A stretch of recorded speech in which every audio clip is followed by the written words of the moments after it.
Hi everyone, welcome to my channel. ഞാനിന്നിവിടെ വന്നിരിക്കുന്നത് ഒരു സിമ്പിളായിട്ടുള്ളൊരു വാൾ ഹാങ്ങിങ് ആയിട്ടാണ്. മാക്രേം. പേര് കേട്ട് ഞെട്ടണ്ട. വൂളൻ ത്രെഡ്സോ അതുപോലെ സ്ട്രിങ്സോ ഒക്കെ ഉപയോഗിച്ചിട്ട് ഒരു പ്രത്യേക പാറ്റേണിൽ ഇങ്ങനെ വീവ് ചെയ്തിട്ട് അല്ലെങ്കിൽ ടൈ ചെയ്തിട്ടൊക്കെ ഒരു വാൾ ഹാങ്ങിങ് ഉണ്ടാക്കുന്നതിനാണ് മാക്രേം എന്ന് പറയുന്നത്. വളരെ സിമ്പിളാണ്, എല്ലാവർക്കും ചെയ്യാൻ പറ്റും. ഈവൻ കുട്ടികൾക്ക് പോലും ചെയ്യാൻ പറ്റുന്ന ഒരു ക്രാഫ്റ്റാണ്. വളരെ സിമ്പിളാണെങ്കിലും ഇത് ഹാങ് ചെയ്തിട്ട് കഴിഞ്ഞാൽ വീടിന് നല്ലൊരു ഭംഗിയാണ് കാണാൻ. മാക്രേമിൻ്റെ ഏറ്റവും സിമ്പിളായിട്ടുള്ള ഒരു പാറ്റേൺ ആണ് ഞാൻ ഇന്നിവിടെ ചെയ്ത് കാണിക്കുന്നത്. നമുക്കിതിനാകെ 2 മെറ്റീരിയൽ മാത്രമേ ആവശ്യമുള്ളൂ. ഒന്ന് നമുക്ക് വേണ്ടത് ഇതുപോലെയുള്ള വൂളൻ ത്രെഡ്സ് ആണ് വേണ്ടത്. ഇത് ഒരു മൾട്ടി കളർ ആയിട്ടുള്ള ഒരു ത്രെഡാണ്. ഇത് കുറച്ചുകൂടി ഷൈനിങ് ആയിട്ടുള്ള ഒരു പോളിസ്റ്റർ മിക്സ് ആയിട്ടുള്ളൊരു വൂളൻ ത്രെഡ്സ് ആണ്. പിന്നെ നമുക്ക് വേണ്ടത് ഒരു സ്റ്റിക്കാണ്, ഒരു ഡ്രൈ ആയിട്ടുള്ളൊരു സ്റ്റിക്കാണ് വേണ്ടത്. ഞാനിത് ഉണങ്ങിയ ചെടിയുടെ ഒരു കമ്പാണ് എടുത്തിരിക്കുന്നത്. ആദ്യം തന്നെ നമ്മൾ ചെയ്യേണ്ടത് ഈ വൂളൻ ത്രെഡ്സ് എടുത്തിട്ട് നമ്മൾ കട്ട് ചെയ്തെടുക്കണം. ഒരേ വലുപ്പത്തിൽ കുറേ പീസാക്കി നമ്മളിത് കട്ട് ചെയ്തെടുക്കണം. നമുക്ക് എത്ര ഹൈറ്റിലാണോ നമ്മൾ ആ മാക്രേമിന് വേണ്ടതെന്ന് വെച്ചാൽ അതിൻ്റെ ഒരു ഡബിൾ സൈസായിട്ടാണ് നമ്മളിത് കട്ട് ചെയ്തെടുക്കേണ്ടത്.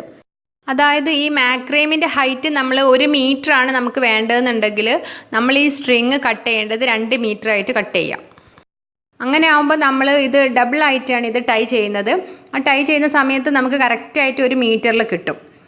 അപ്പോൾ കറക്റ്റ് ആവണമെന്നില്ല, ഓൾമോസ്റ്റ് അങ്ങനെ ആയാൽ മതി. ബാക്കി നമ്മൾ ഷേപ്പ് ചെയ്യുന്നതാണ്. ഞാനിവിടെ ഈ ത്രെഡ് മുഴുവനും ഏകദേശം ഒരേ സൈസിലിവിടെ കട്ട് ചെയ്ത് വെച്ചിട്ടുണ്ട്. ഇനി നമ്മൾ ഒരു സ്ട്രിങ് എടുത്തിട്ട്, നമ്മൾ കട്ട് ചെയ്ത് വെച്ചിട്ടുള്ള ഒരു സ്ട്രിങ് ഇല്ലേ, ആ ഒരു സ്ട്രിങ് എടുത്തിട്ട് നേർ പകുതിയാക്കുക. എന്നിട്ട് ഇത് ഈ ഒരു അറ്റത്ത് ഒരു ചെറിയൊരു ലൂപ്പ് പോലെ ഉണ്ടാവും. ഈ ലൂപ്പ് നമ്മൾ ആ സ്റ്റിക്കിൻ്റെ വെച്ചിട്ടൊന്ന് ടൈ ചെയ്താൽ മതി. ഇങ്ങനെ ചെറിയൊരു ലൂപ്പ് ഉണ്ടാക്കിയതിന് ശേഷം നമ്മൾ ഉള്ളിൽ നിന്ന് ആ ത്രെഡ് എടുത്തിട്ടൊന്ന് പുറത്തോട്ട് വലിച്ചാൽ മതി. ഇങ്ങനെ ചെയ്യുമ്പോൾ നല്ലൊരു നോട്ട് അവിടെ കിട്ടും. ഇനി ഇതുപോലെ നമ്മൾ അടുത്ത സ്ട്രിങ്ങും എടുത്തിട്ട് നേർ പകുതിയാക്കി മടക്കിയതിന് ശേഷം ഇതുപോലൊരു ലൂപ്പ് ഉണ്ടാക്കിയിട്ട് നമ്മൾ ഈ സ്റ്റിക്കിൽ നേരത്തെ ചെയ്ത പോലെ തന്നെ ഒരു നോട്ട് ഇടുക. ഇതുപോലെ നമ്മൾ പുറത്തോട്ട് എടുത്തതിന് ശേഷം ഉള്ളിൽ നിന്ന് ആ നൂല് വലിച്ചെടുത്താൽ മതി. നിങ്ങൾക്ക് ആ നോട്ട് കറക്റ്റ് മനസ്സിലാവാൻ വേണ്ടിയിട്ട് ഞാൻ ക്യാമറ സൂം ചെയ്തപ്പോൾ ആ ഭാഗം കട്ടായി പോയിട്ടുണ്ട്.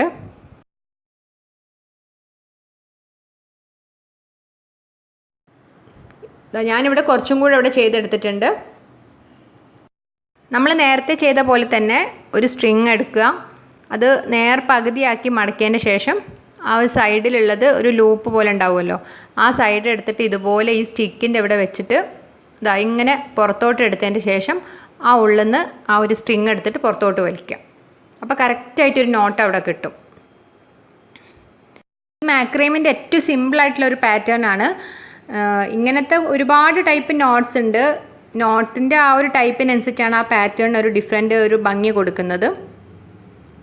ഇതുപോലെ ഒരു റോൾ ഫുള്ളായിട്ട് ഒരു ടൈപ്പ് നോട്ട് ഇട്ടതിൻ്റെ ശേഷം പിന്നെ താഴെ ഒരു സ്റ്റെപ്പായിട്ട് വേറെ നോട്ട് ഇടുക, അതിൽ താഴെ വേറൊരു സ്റ്റെപ്പ് നോട്ട് ഇടുക. അങ്ങനെ ഒരു ഭംഗിയുള്ള പാറ്റേൺസ് ഒക്കെ ഉണ്ട്. ഈ ഒരു നോട്ട് കറക്റ്റായിട്ട് കുട്ടികൾക്കൊക്കെ പറഞ്ഞു കൊടുത്തു കഴിഞ്ഞാൽ അവർക്കത് പെട്ടെന്ന് ചെയ്തെടുക്കാൻ പറ്റും. ടൈപ്പ് മെറ്റീരിയൽ ഉപയോഗിച്ചിട്ട് ഇത് ഉണ്ടാക്കാറുണ്ട്. മെയിൻലി ഇതുപോലുള്ള വൂളൻ ത്രെഡ്സ്, അതുപോലെ കോട്ടൻ്റെ ത്രെഡ്സൊക്കെ ഇല്ലേ, നല്ല കട്ടിയുള്ള കോട്ടൻ്റെ ത്രെഡ്സൊക്കെ ഉണ്ടാവും, വൈറ്റൊക്കെ. അങ്ങനത്തെ ത്രെഡൊക്കെ ഉപയോഗിച്ചിട്ട് മാക്രേം ചെയ്തെടുക്കലുണ്ട്.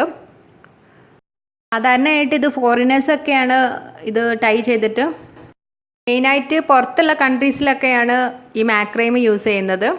അവിടെയൊക്കെ കട്ടിയുള്ള ഒരു വൈറ്റ് ത്രെഡ്സ് ഉപയോഗിച്ചിട്ട് ചെയ്തിട്ട് പല കളറ് ഡൈ ചെയ്തിട്ട് അതിനൊരു ഭംഗി കൂട്ടാറുണ്ട്. ഇതിന് ഏറ്റവും ഭംഗി എനിക്ക് തോന്നിയത് മൾട്ടി കളർ ഇതുപോലത്തെ വൂളൻ ത്രെഡ്സ് ഉപയോഗിച്ചിട്ടാണ്.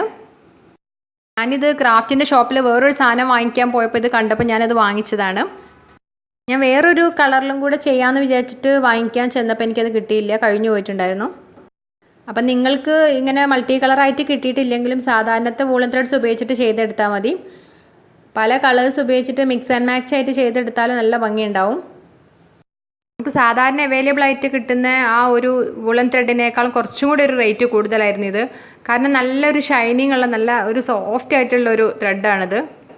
ഇങ്ങനെ നമ്മൾ എടുത്തിട്ടുള്ള ആ ഒരു സ്റ്റിക്കിൽ ഓൾമോസ്റ്റ് ഫുള്ളായിട്ടൊന്ന് കവർ ചെയ്യാം. നമുക്ക് എത്ര ലെങ്ത് ആണോ വേണ്ടത് അതിനനുസരിച്ചായിരിക്കണം നമ്മൾ സ്ട്രിക്ക് എടുക്കേണ്ടതും അതുപോലെ നമ്മൾ ആ സ്ട്രിങ്സൊക്കെ കട്ട് ചെയ്യേണ്ടതും. ഓൾമോസ്റ്റ് ഞാനിവിടെ ചെയ്ത് കഴിഞ്ഞിട്ടുണ്ട്. നമ്മൾ എത്ര അടുത്തടുത്താക്കി ചെയ്യുന്നു അത്രയും ഭംഗി ഉണ്ടാവും ഇത് കാണാനും. നമ്മളതിൻ്റെ മേൽഭാഗമൊക്കെ ആ സ്റ്റിക്ക് കാണാത്ത രീതിയിൽ നല്ല ടൈറ്റായിട്ട് കവർ ചെയ്യണം. ഇത് ചെയ്തതിന് ശേഷം നമ്മൾ താഴെ ഒന്ന് വെച്ചിട്ട് നല്ല സ്പ്രെഡ് ചെയ്ത് വെക്കുക. ചുളിവൊന്നും ഇല്ലാതെ നല്ല നീറ്റാക്കിയിട്ടൊന്ന് റെഡിയാക്കി വെക്കുക. നമ്മളിങ്ങനെ കറക്റ്റാക്കി വെച്ചതിന് ശേഷം നമ്മളൊരു സിസേഴ്സ് ഉപയോഗിച്ചിട്ട് താഴെ ഒന്ന് ഷേപ്പ് ചെയ്യാം. ഞാനിവിടെ ഏകദേശം ഒരു വി ഷേപ്പിലാണ് കട്ട് ചെയ്തെടുക്കുന്നത്. ഈ ഷേപ്പിൽ തന്നെ കട്ട് ചെയ്യണമെന്നില്ല, സ്ട്രെയിറ്റ് ആയിട്ട് കട്ട് ചെയ്തെടുത്താലും മതി. നിങ്ങൾക്കിത് ഹാങ് ചെയ്തിട്ട് കാണുമ്പം എങ്ങനെയാണോ ഇഷ്ടം ആ രീതിയിൽ ഇവിടെ കട്ട് ചെയ്തെടുത്താൽ മതി. നമ്മളെ മാക്രേം ഇവിടെ റെഡി ആയിട്ടുണ്ട്. ഇനി നമുക്കിത് വാളിൽ ഹാങ് ചെയ്യാൻ വേണ്ടിയിട്ട് ഒരു സ്ട്രിങ് എടുത്തിട്ട് സൈഡൊന്ന് കെട്ടുക. അതിനുശേഷം നമ്മൾ ഈ സ്റ്റിക്കിലൊന്ന് ചുറ്റിയെടുത്താൽ മതി. അതുപോലെ തന്നെ മറ്റേ സൈഡിലൊന്ന് ചെയ്യാം. എന്നിട്ട് നമുക്ക് ഇഷ്ടമുള്ള സ്ഥലത്ത് ഹാങ് ചെയ്തിടാം. വാളിൽ ഹാങ് ചെയ്യാം, അതുപോലെ ഡോറിലൊക്കെ ഹാങ് ചെയ്തിടാം. നല്ല ഭംഗിയുണ്ടാവും. വാളിലൊക്കെ ഹാങ് ചെയ്തിട്ട് ഈ ഫാനൊക്കെ ഇടുന്ന സമയത്ത് അതിങ്ങനെ മൂവ് ചെയ്യുന്ന സമയത്ത് നല്ല ഭംഗിയുണ്ടാവും കാണാൻ. പൊടിയായി കഴിഞ്ഞാൽ ജസ്റ്റ് ഇതൊന്ന് വാഷ് ചെയ്തെടുത്താൽ മതി. അപ്പോൾ വളരെ എളുപ്പത്തിൽ കുറഞ്ഞ ചിലവിൽ ചെയ്തെടുക്കാൻ പറ്റുന്ന ഈ ഒരു ക്രാഫ്റ്റ് നിങ്ങൾക്ക് എല്ലാവർക്കും ഇഷ്ടപ്പെട്ടിട്ടുണ്ടാവുമെന്ന് വിചാരിക്കുന്നു. അപ്പോൾ നിങ്ങളെല്ലാവരും ട്രൈ ചെയ്യുക, ഫീഡ്ബാക്സ് ഒക്കെ അറിയിക്കുക. സബ്സ്ക്രൈബ് ചെയ്യാതെയാണ് നിങ്ങളെൻ്റെ വീഡിയോ കാണുന്നുണ്ടെങ്കിൽ സബ്സ്ക്രൈബ് ചെയ്ത് ഒന്ന് സപ്പോർട്ട് ചെയ്യണേ. അടുത്ത വീഡിയോയിൽ കാണുന്നവരേക്കും ബൈ.